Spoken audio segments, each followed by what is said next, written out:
Imaginez un empire si puissant et si riche qu'on le surnommait le pays de l'or. C'était l'empire du Ghana, ou plus précisément l'empire du Ouagadougou, du nom que lui donnait son peuple, les Soninké. À son apogée, entre le 8e et le 11e siècle, cet empire contrôlait les routes de l'or et du sel, attirant les convoitises et les caravanes du monde arabo-berbère. Mais selon la légende, cette prospérité prodigieuse n'était pas le fruit du hasard. Elle reposait sur un pacte sacré, un accord mystérieux et terrifiant entre les rois et un être surnaturel. Au cœur de la capitale vivait un serpent sacré nommé Ouagadougou Bida.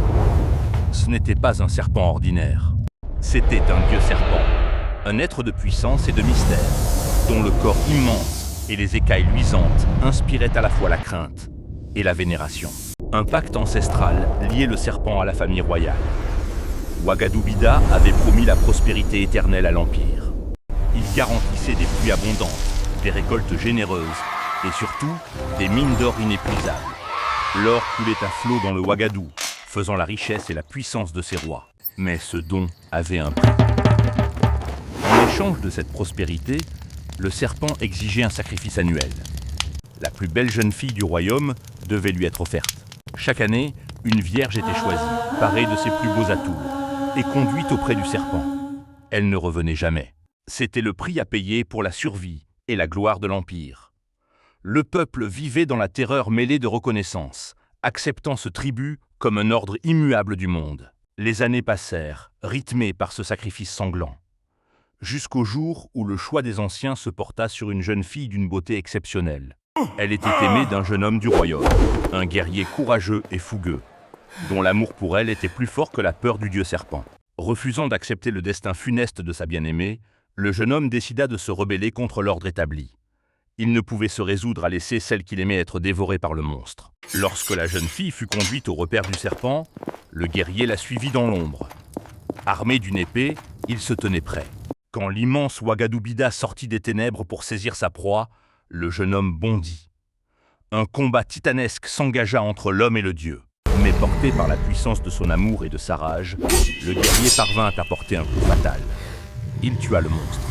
Le corps sans vie du serpent s'effondra, libérant la jeune fille. Mais la mort du dieu ne fut pas une délivrance.